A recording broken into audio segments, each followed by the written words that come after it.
She stood behind him, arms wrapped around his waist.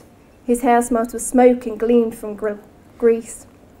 As he danced, his elbows swung backwards, nudging into her stomach in time to the music. Teeth clenched, she breathed out. The gig was packed. Groups of teenagers leapt violently, pushing at any obstacle in the way. The glare from the strobe lights hurt her eyes. He turned to kiss her, but she kept her lips taut, face straight ahead. He mouthed, "Are you okay?" but she didn't respond. The band kicked into a new song. Someone knocked into her, sending her stumbling forwards.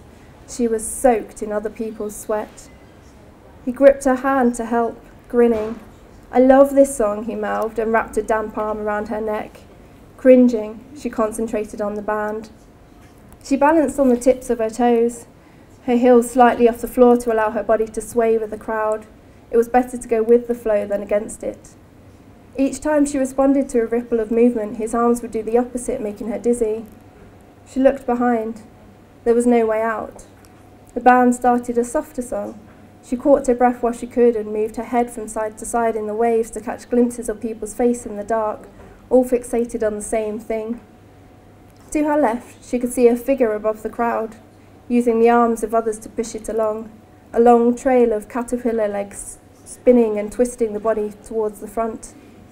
It was a large figure, plump belly and heavy limbs, smacking others in the face as it passed like an insect drowning in water. She watched it fall through a gap where the waves broke. The crowd pushed her forwards and smacked her face into his sweaty back. He laughed, his eyes half closed, and kissed her on the head. His liquid lips lingered on her forehead, her face becoming wet with spittle. She used the back of her sleeve to wipe it off. The crowd surged back and then settled. She returned her gaze to the figure. It had been picked up and was on the move again, except this time it was limp. The hole where it had fallen had been closed up and arms were struggling to push the fat body to the front.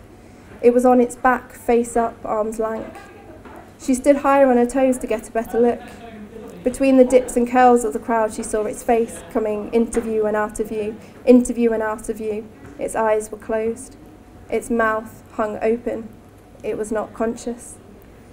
The arms that were carrying the body barely seemed to notice the lifeless figure above them, lifting their arms more to protect their heads than to assist in the carrying. He hadn't even noticed, his body still swaying to the music and his elbows still hitting to the beat. She watched the figure float to the front, creating a zigzag of arms that lifted and dropped, its head rolling like the top of a spinning wheel. No one seemed to notice. It paused at the front bars before the stage, resting at the top of a wave, rolled up and stuck. She could see its wrinkled t-shirt, dark with sweat. Its face seemed old. As it hovered on the bars, large trained arms tried to rescue it. She watched its pale face disappear over the crowd and into the space between the stage and the audience. The band never stopped playing. Using his shoulders, she tried to push herself up to see what had happened to the body. Misunderstanding, he turned around to grab her hands and shake them to the music. She tried to stand higher, but the crowd pushed her back and pulled her forwards and manipulated her movements. All she could see was the back of heads and then the stage. She couldn't get a view of the no-man's land between.